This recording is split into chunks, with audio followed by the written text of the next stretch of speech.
Hello and welcome to the Sales Code Leadership Podcast. My name is Kevin Teeler. I'm the founder of Sales Code, the host of the podcast, and this week delighted to introduce Richard Dufty. Richard, how are you today? Kevin, I am fantastic, mate. Thanks for having me here. Great to see you again. And you. Now, you're an Australian living in America. That's right. Yeah, there's more and more of us these days. We're spreading. we're spreading out.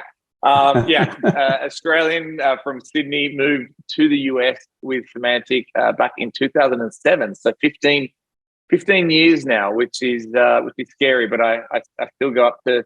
I'm down in Southern California, and I go up to Hollywood every couple of weeks to get my work on my accent and make sure I don't lose that. So you worked at Symantec 10 years after I did. I was there in 1997 just for a couple of years. Essentially, there's a long story behind that, which I won't bore the audience with. Great business, though. Actually, it's an interesting point. I will labour this a little bit. I said I wouldn't chunter before we got onto this recording, but actually, I was there at a really interesting inflection point because the internet hadn't really happened in 1997. It didn't really happen until 2000, and we were having trouble selling our software, our antivirus software, because it was still really in its infancy. There weren't a whole ton of viruses. Most of the viruses in those days seemed to be in a lab in Hamburg. I don't know if you remember that lab. Used to test. It was all theoretical, really, and we were having to try and sell something. It was very interesting. I do think that we are possibly at the similar inflection point with artificial intelligence right now, where you can see the wave coming. People are not entirely sure how it's going to manifest, what it's going to mean. It'll be a dynamic as big, if not bigger, than the internet and the way that impacted business across the globe. Your thoughts, sir?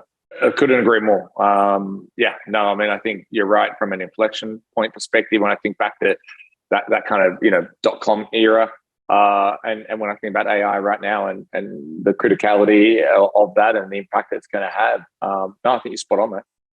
And we'll segue into the real meat of the conversation in a second, which, by the way, is going to be mainly about your track record, your success, your secrets of building a high performance sales team, what it really takes to do that. So we're going to talk long about that. But before we get there, let's introduce you to people that are not familiar with the legend that is Richard Dufty. And the first question I want to ask you is, what is it you get paid to do today? Interesting question. I don't know so much about the legend part, and I think we'll talk just as much about my failures and what didn't work so well as much as the success was. Because I think, quite candidly, as you know, Kevin, we learn just as much, if not more, from when things don't work out. What do I get paid to do today? So I've made the transition, similar to what you've made, well ahead of me, into being a founder and CEO. So I recently left Arcos Labs as their first-time CRO. Spent a couple of great years there. We built out a phenomenal business, grew, tripled that business. Essentially, now I've created the Flywheel Group, and the Flywheel Group is a combination of different parts of the business. Our first part is advisory, working with founders, board members, CEOs of startups, 0 to 10 million in ARR. The second part is then coaching and engaging with their teams around building the flywheel, building their revenue flywheel.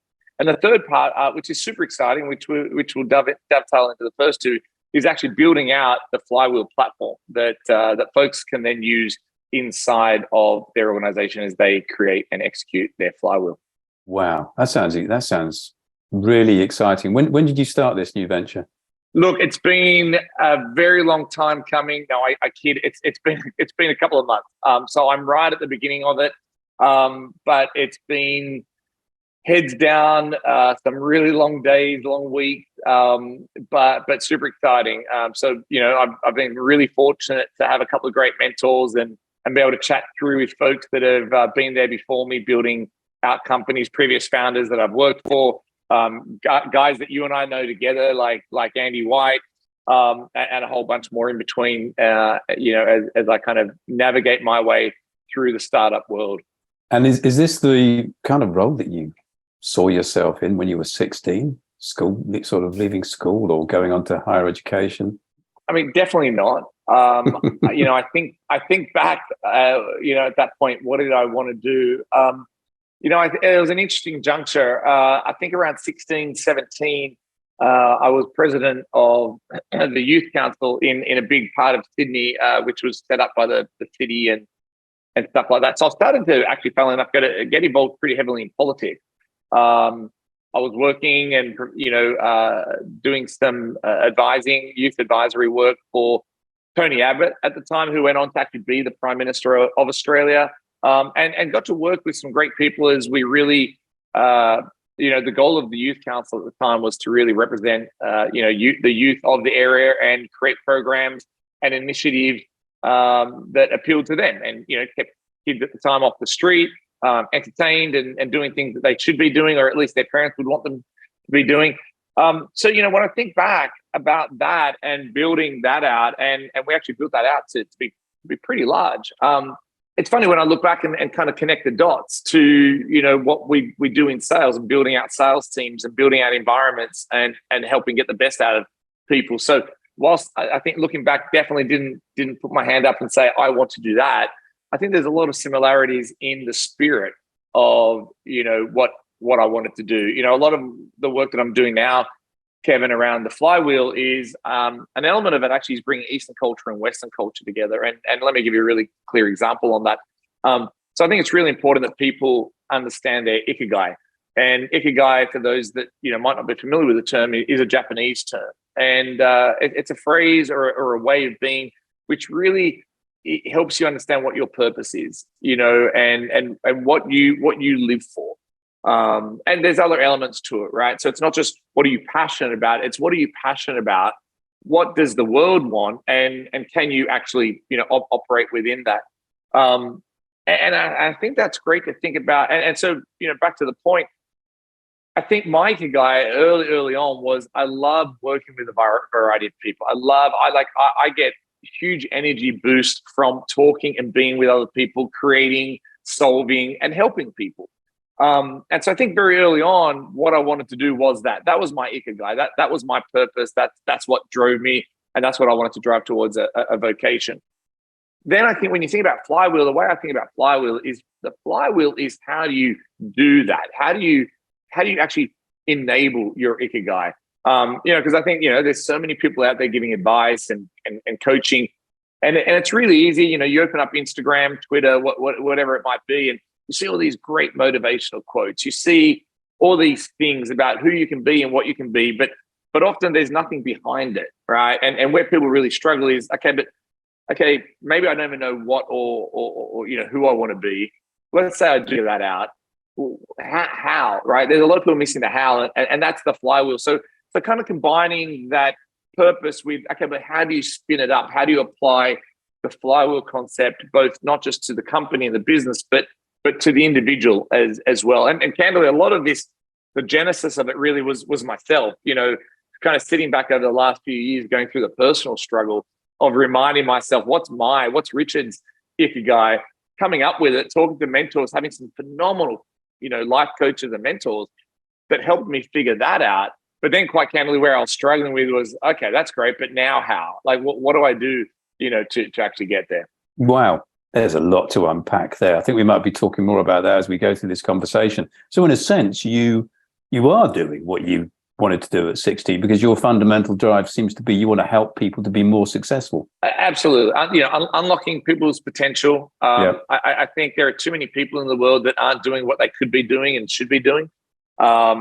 I think the world has got harder. There's a lot of great things that have happened in the world. I think one of the things that has gone backwards is mental health. And I think as part of that mental health and mental fitness, I posted just the other day on LinkedIn about overthinking as just one area, one example. And I think one of my goals, and I think you're right, because I do look back now thinking about some of the folks that I worked with and helped back, when I was 16, 17.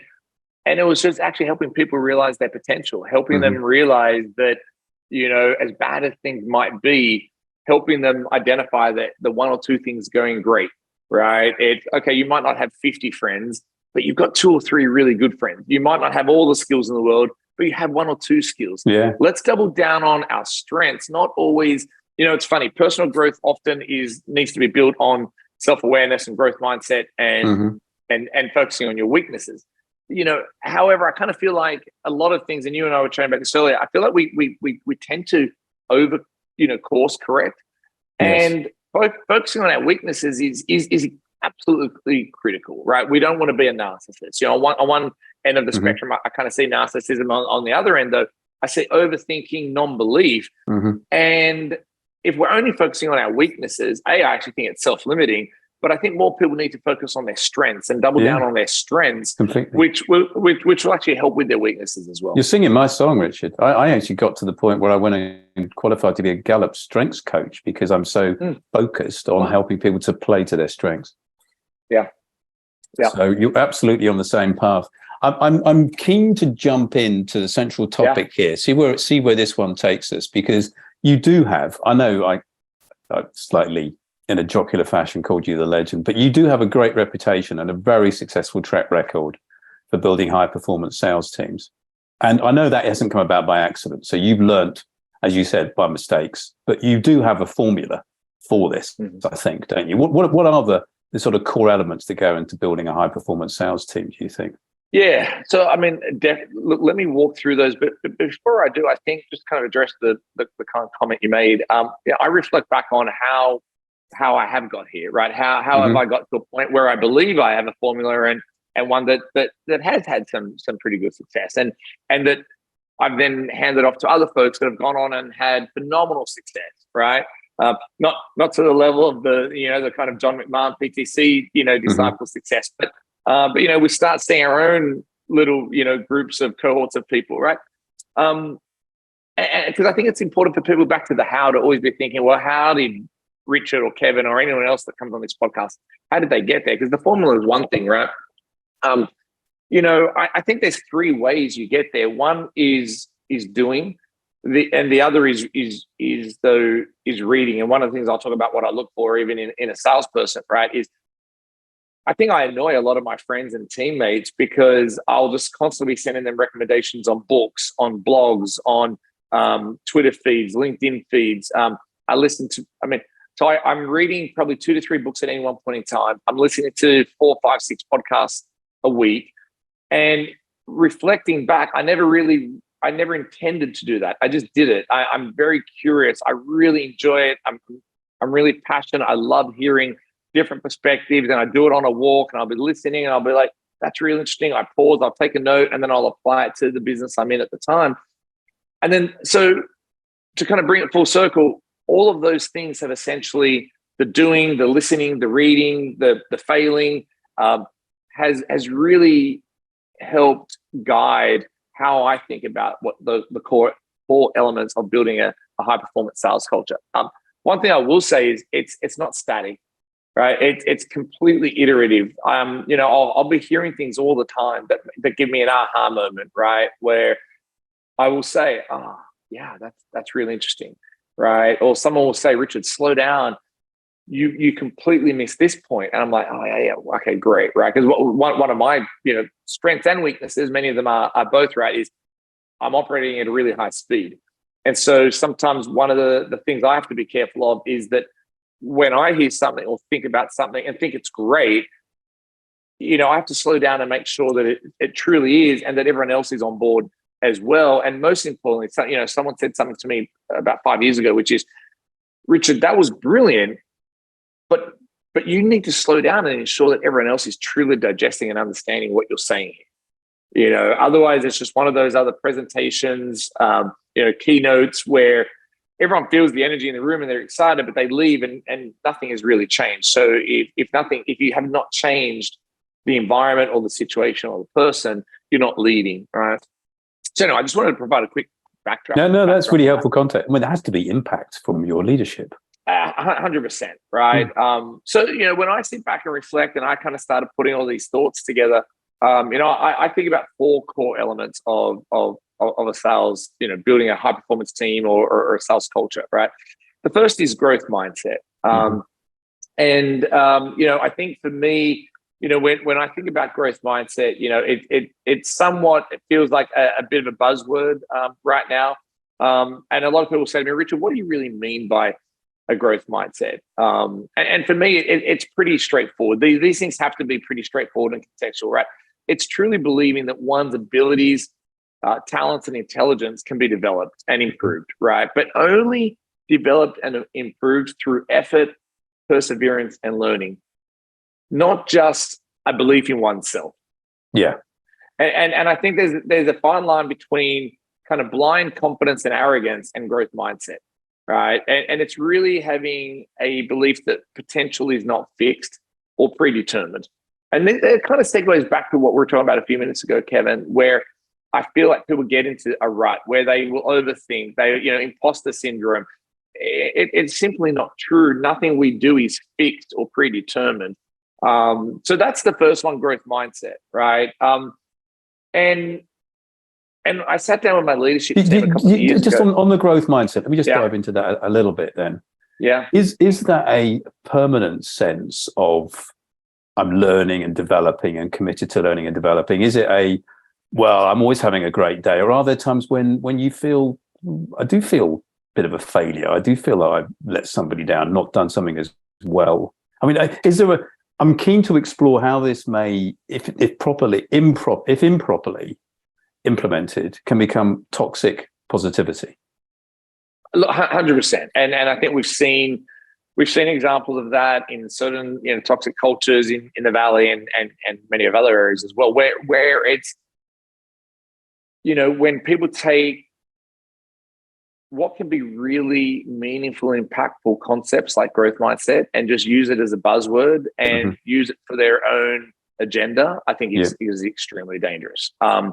I think so. Let's unpack growth mindset a little bit. And number 3, number 4 around belief kind of ties into that. It's not a blind optimism. There's nothing blind about it. It's not a rally cry. It's not a mantra. It's a way you do things, how you act.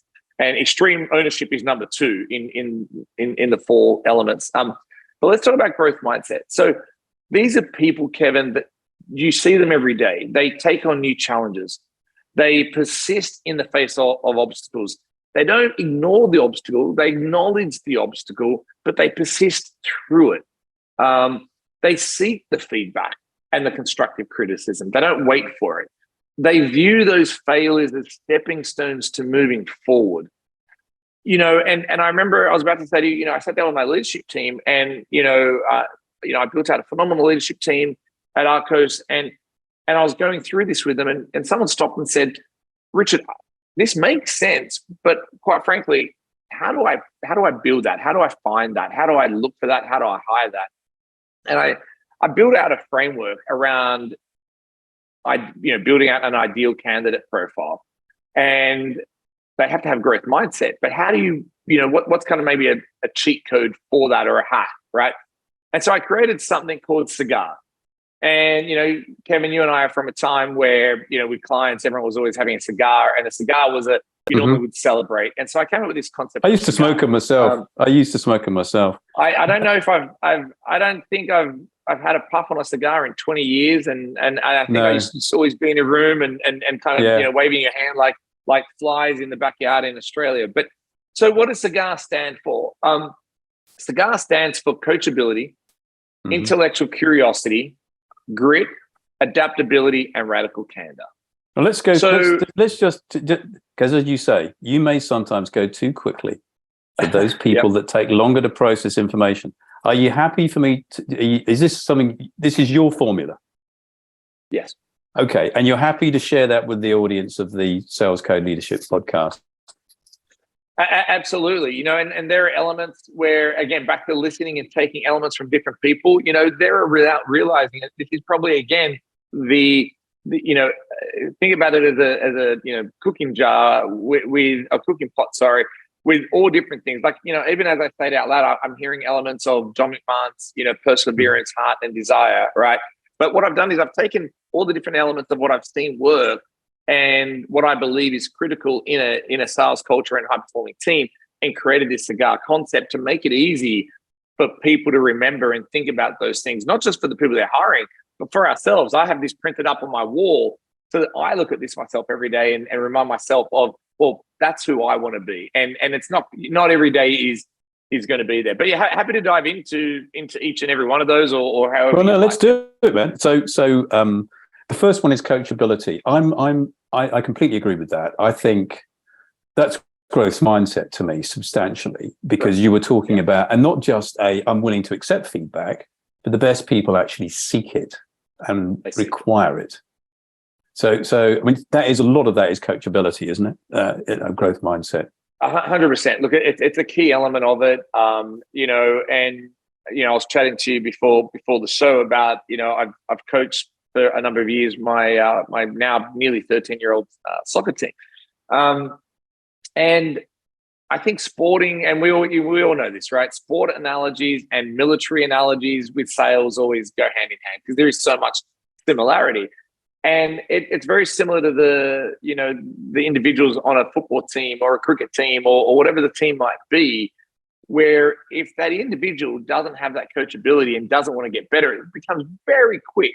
I'll give you a quick example. My daughter switched to club basketball recently, about a year or two ago. And I start going to the games and the practices, and there's just this one girl in particular that was just phenomenal. Like, you know, you're sitting there and you just watch comparatively against the rest of the team how much better she was. And I'm sitting there and I'm thinking, wow, this girl's fantastic, right? So again, apply this to a salesperson or sales team. This would be the person constantly crushing their quota. Everyone looking at, wow, this person's fantastic. You know, and I started chatting to one of the other dads who I'd started getting to know, and we're chatting, and I said, man, she's fantastic. And he said to me, she is, man. Don't get me wrong. He said, but do you know what her training schedule looks like? And I said, no, what does that look like? He said, she trains every single day. She sought out a college level female player to coach her. She plays on the boys team, the same age group on the boys team as a sub. She's constantly trying to get better. She wants the coachability. She's seeking the feedback from a mentor. She's incorporating their suggestions into her play, right? She's demonstrating that continuous growth and development. That is coachability right there. We better get on to the I. Intellectual curiosity. Oh, yeah. Again, this is all about seeking as well, right? This is seeking out new knowledge. And a lot of these sound similar, and they are. There's a lot of overlap between these, right? Because they're back to, I want to be better. I want to add more value to my customers. So these are, and sometimes, you know, I've helped build out interview questions for these for my team. You know, one of the first things I ask people when they're interviewing is I just simply ask them, hey, what are some of your favorite books that you've been reading recently? You know what? Talk to me about some of the podcasts you listen to. And it's amazing where that question takes the next 20 minutes of the conversation. In the really good interviews, it takes it to me and the individual ripping about, oh man, yeah, I love that one. Oh, hey, I haven't heard about that one. Walk me through it. What did you love about it? What did you learn from it? Or it has led to long pauses, right? This is someone that doesn't read books, that doesn't listen to podcasts. This is someone that doesn't have intellectual curiosity. Yeah, and it's really good. The way you describe this is very clear, because obviously in an interview, we're salespeople are good at selling themselves, and so you're really asking for demonstrable proof that somebody has this trait, as opposed to people just faking it. I think that's a really good. It's a little bit like a detective. Those old Poirot detective mysteries. They'd always say, to try and figure out the alibi, they'd always say, well, the guy went to the cinema. And you go, well, yeah, but what did you see? What film did you see? All right, so it's some. There's a bit of a Poirot in you, my friend. Look, there is, but you know, obviously, also, I think one of the things about interviews, I try not to make interviews, right? I try to make them conversations. I always start with, I literally set the scene. I'll be like, hey, Kevin, here's how I like to do this. We're having a virtual cup of coffee together. We've been introduced, which we have. Let's learn a little bit more about each other and see if we want to become friends. Right? We're just going to apply that. And so it's asking those questions not in a way that creates fear or, oh, gee, I don't know how to answer that question. It's just a genuine question, right? And you see sometimes people realize that, yeah, oh, actually, I don't. And it might not be that necessarily they're out completely, because I look at it from a scorecard perspective. Let's keep moving. So G is for grit. And again, we kind of touched on that earlier, right? But again, grit, people often ask me which is the most important out of all of these. I think it probably has to be grit because, in whether, again, you're in sport or you're a soldier or you're in sales, you're going to have rejection. You're going to have bad days. You're going to lose deals. And just like I tell, my under 12s on the soccer field, on the soccer pitch, it's not the losing, right? It is what we've learned. And do we get up and do we get over it? Do we dust ourselves off and start getting ready for the next game? And I told this story on a podcast with Andy White.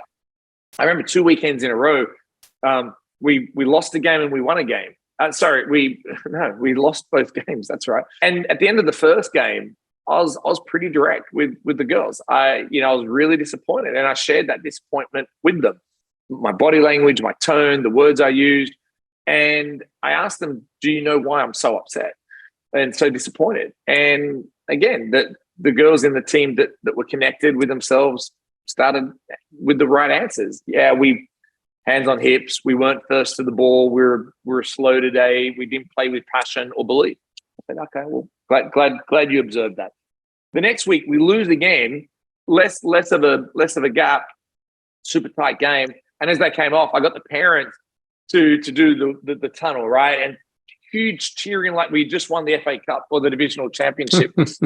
And one of the girls literally stops afterwards, and we're in the group, we're in that end of game huddle, and said, "Coach, I'm really confused.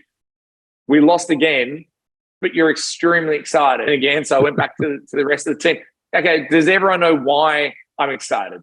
And again, a couple of the key girls kind of put their hand up. Yeah, because we really fought for it today. We left it all on the field, coach. We went for the ball. There are no hands on hips. We really tried hard. I said, that's right. And I said, that was a phenomenal team. And I said, we nearly got them, and we will next time. And to me, that is why that grit is so important. Are you putting in the effort to get to that sales target? Mm. And maybe you miss it this quarter, but am I seeing and observing the things that give me the confidence that you're going to come back and get it next quarter? That's the grit. And really need that at the moment. It's not an easy market. There are many young salespeople, as you know, who've never been through anything that looks like an economic downturn, sure. or a tech recession, high interest rates, all those things, right? So grit more than ever is important. And I think it becomes even more important when you're trying to sustain a longer career. It's not a sprint, it's a marathon. 100%. I mean, it ties into one of the other elements of advice I give there, which is playing the long game. But so the grit's important, and the grit, I mean, the grit is critical. Grit alone won't work if you don't have adaptability. And adaptability is taking what you learn, right, from the coachability, from your mentorship, from the intellectual curiosity, right, from some of the elements of the grit, and then it's adjusting your strategies, your approaches, and your techniques to accommodate what might be changing. Let's take the market right now. To do those things to accommodate these changing market dynamics with AI. It was the same through COVID. If you didn't adapt really early in COVID and we're waiting to be able to get the next face-to-face meeting, or go to the next event or the next conference, then you weren't going to succeed. If you don't adapt since the tech meltdown, since the greatest decade of technology, the golden decade of technology, you will fail. If you aren't now thinking about how AI is impacting you, your buyers, their organizations, you will fail. So it's this constant adaptability that's combined with that coachability that I think is absolutely critical. And you've got to have both. And the R. The R is radical candor. That is so interesting, because that is a specific topic on a forthcoming episode of the Sales Code Leadership Podcast. Are you talking about the Radical Candor book itself? Not the book itself, but I mean, obviously it's a phenomenal book. But I think when I think about radical candor, and I'll be vulnerable here, Kevin. I think when I think about radical candor, I think it was something that I've struggled with, and I think both up and down, right? So upwards and downwards and across. And I think the reason that a lot of people struggle with radical candor is because of the environment that the environments that have been created in a lot of organizations. And what I mean by that is it's not always fair to ask people to do these things if there isn't a safe environment to do them in, right? So because, again, when you think about radical candor, it's delivering that honest and direct feedback, but with care and empathy, right? Fostering open, transparent communication, creating that culture that promotes that growth, collaboration, and trust. Trust is the most critical element of that amongst the whole team. Now that's beautiful. That sounds great. I'd love to work in that environment. But do I feel safe to give that honest and direct feedback? Because if I don't feel safe to give that, I won't give it.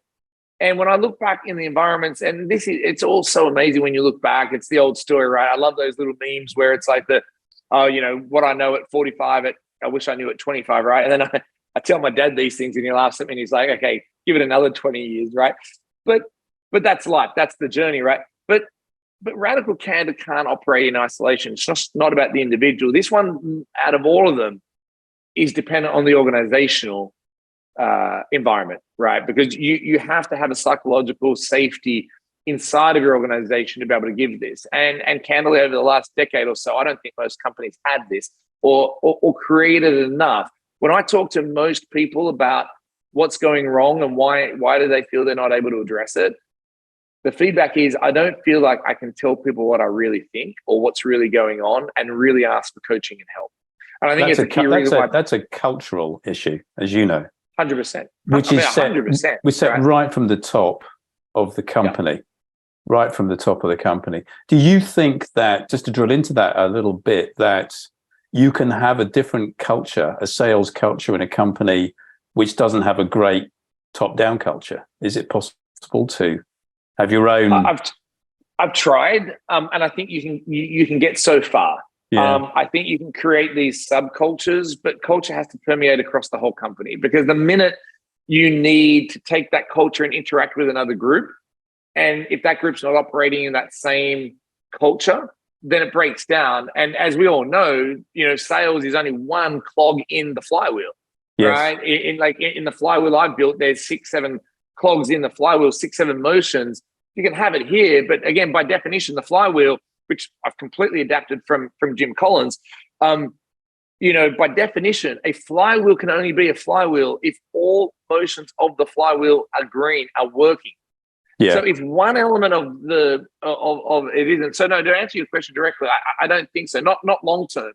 No. And that's what makes it really, really, really, really hard. And yeah, so anyway, that's that last one. That's radical candor. And so they're the kind of 5 characteristics, behaviors that I look for in both someone that help, because those things demonstrate those 5 characteristics help me identify someone that has the 4 core elements. It's a little confusing, right? Because we only went through the first one. Yeah. But just really quickly, we can dive into the others, but just at a high level, so this connects a little bit more. The second is extreme ownership, right? The third is belief, and then the last one is creating a fun culture with laughter. And so when I'm thinking, well, how do I know if this person is, exhibits and can operate in an environment that has those 4 elements?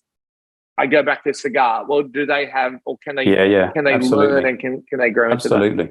Can we talk a little more about extreme ownership? What does that really mean? How does that exhibit itself? Yeah, so this one is definitely modeled off the book Extreme Ownership. Navy SEAL Jocko Willink, if for those that haven't read it. There was a co-author. I always feel bad for the co-authors that everyone forgets, including myself. But Jocko is the main guy. Some great, like all these books. I always recommend, Kevin, everyone to go listen to some podcasts with those people, because it's amazing. These podcasts these days, I think some authors need to be really careful, because the podcast is that phenomenal if it's with the right podcast host. Someone that does it really well, like yourself, and others where you actually get 80% of what you need with the key messages and themes. But so look, I took it off this, and a couple of years ago at our SKO, it was one of our key themes, along with growth mindset and belief. There was all these swirling different things that all came together. So you can see it now, Kevin. My presentations were video clips of Jocko, this Navy SEAL, giving this extreme ownership pitch. But then it switched to, a clip from Brene Brown talking about vulnerability and growth mindset. And then you had the great Ted Lasso.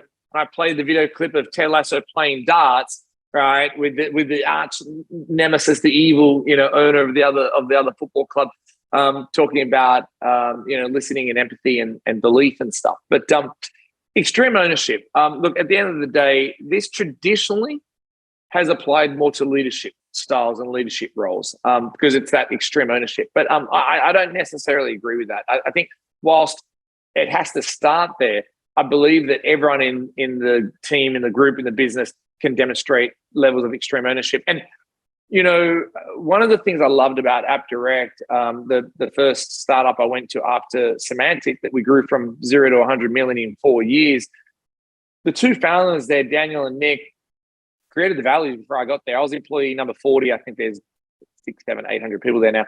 They created some phenomenal values there. And then there were some sub-values and, underlying concepts. One of the things that Daniel and I would talk to the whole team about was the concept of a GM and being the GM in a hotel and having, we'd use examples of if you're walking across the hotel floor, even as the general manager, you saw a piece of trash on the floor, would you pick it up?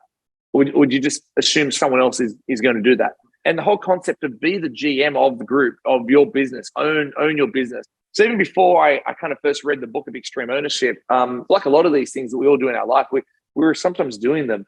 What I love about the books and the authors and programs is it helps distill it to make it, more digestible and scalable, right? But think about this. Think about how you can leverage this across the entire team, right? Because it is really a way of thinking and doing things. And that's what I was just trying to give you in that example, right? And let me give you an example in the sales team. Number one is taking ownership of the result, right? When I look at the best salespeople on my team, and I've had some amazing salespeople work for me, they've got these similar traits, right? They're practicing that full responsibility of the outcomes. They're not waiting for people to do all the work for them, right? They don't make excuses and they don't blame external factors. They're constantly looking for ways to seek solutions and achieve the outcome for them and for the customer. They understand that success is in their control and they're constantly striving to deliver the result. And I think what's a really great example, something that I know you and I really both believe in, is Medic. Medic is an amazing example of an extreme ownership. You are quarterbacking the entire process. As you think about it, as you go through Medic, you're not sitting back waiting for the results. You're taking ownership of the result, and you're leveraging elements within that journey and that framework. But a sales rep that truly believes and engages and quarterbacks a Medic process is demonstrating extreme ownership, right? They take initiative, they take accountability. Again, you'll hear a lot of similar words to some of the other points we're talking about. Let me give you a great example. Look, I've said to every sales org I've ever led, marketing is here to build brand, to build awareness, to help drive, content. And if we're really lucky and things go really well, it will also produce a bunch of inbound leads. But the reps that sit back and wait for those inbound leads and assume that it's just going to happen, that this flywheel and everything's just going to be perfect. Now, unless you're in the heyday at DocuSign, at Salesforce, unless you're at one of these, amazing companies that have crushed it, the flywheel is just in full motion, market share, phenomenal branding and awareness, that it's not going to happen. And my guess is that most of the people listening to this podcast, Kevin, are not all at those high achieving flywheel companies where it's all there and all the inbound leads are coming and you just sit back every day taking these inbound leads. So another example of extreme ownership is stop complaining and go build your own leads. Go build your own environment. Create your own relationships early with prospective customers and don't sell to them. Create an environment, create a relationship, invest the time where they end up buying from you and not you selling to them. So I think pipeline generation is another really good example of extreme ownership. Well, really, really clear. I love that. Okay, so we've been through the core elements of building a high-performance sales team. You've given away your CIGAR, which is very generous of you. We have time only for a couple more questions because sales is a time-limited business, as we know. At the end of the quarter, clock ticks down, and it's ticking down for you and I, my friend. It is. Now, you're obviously a super busy guy. I know you've always been super busy running, building, leading these great sales teams. Probably pretty busy right now starting your own business. But what do you do at the end of a busy day to unwind? Look, it's a great question. One of the areas I've really focused on myself from a personal development over the last number of years, but very much even more so in the last kind of 6 months, is really focusing on that because we didn't really touch on it. But I think one of the most important elements of success for sales leaders and sales people is mental fitness. And I just see this constant burnout. I've been burnt out numerous times. You work in a high pressure environment where it's Slacks 24/7, text messages, everything else. And it's really hard to switch the mind off. And I struggled really, really badly, Kevin, really badly. Like I can't tell you how badly on a scale of 1 to 10, I was a 12, right? On being able to switch my mind off. I wasn't present with my family, my friends. I stopped doing hobbies that I loved because I couldn't turn the mind off. So I really, really, really invested in that. And so, I put a post on LinkedIn just the other day. I think I touched on it earlier around the overthinking. So I meditate a lot now. I try twice a day. I don't always get there. Minimum once a day. I use two things. I use the Waking Up app, which is just phenomenal. There's free trials for those that want to try that. There's also a great tool out there called the Mindful Movement. Sarah Raymond. If you just go on YouTube, there's a ton. Like she has so many free 20-minute meditations. So I do that. I journal every day now. I have a gratitude journal that I use. And again, on a recent post I made on LinkedIn, what I use and how I do it is all on there. So I won't go into the details now. And the third thing I do is part of that reflection is making sure I carve out enough time at the end of the day in between when I stop working and being present at work. I pause now and I go spend time with the family, just being there and just hanging out, throwing the ball with the kids, just being there for them, doing whatever they want to do.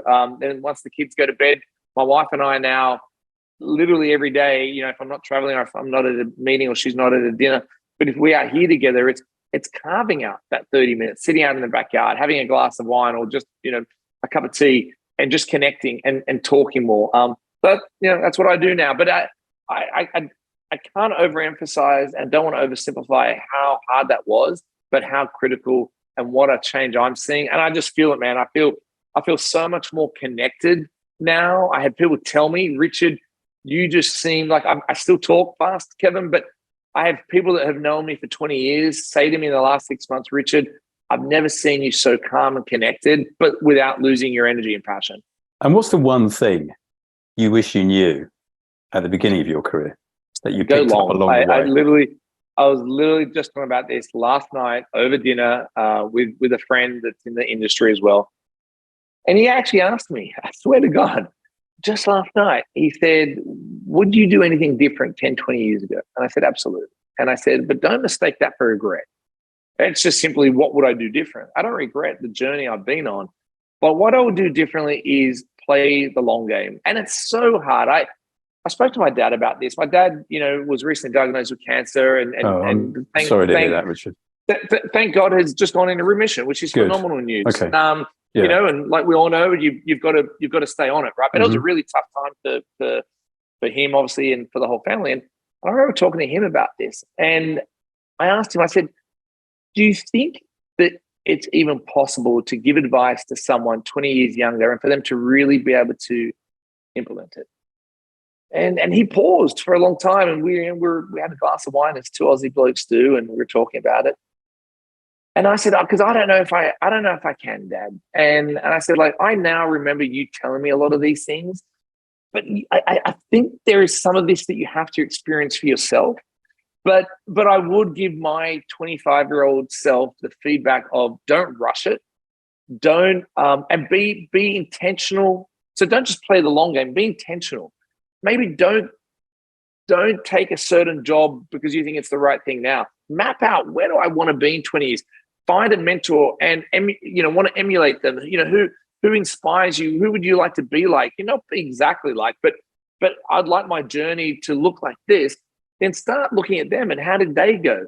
And, again, not regret, but the one mistake I definitely made was, I think, jumping around and thinking I've got to be always moving and doing something bigger and better. And it's not the case. Be intentional, be thoughtful, and learn from the people around you and build relationships. That's, it's more than one thing. I'm sorry, Kevin, but, We'll allow it. We will allow it.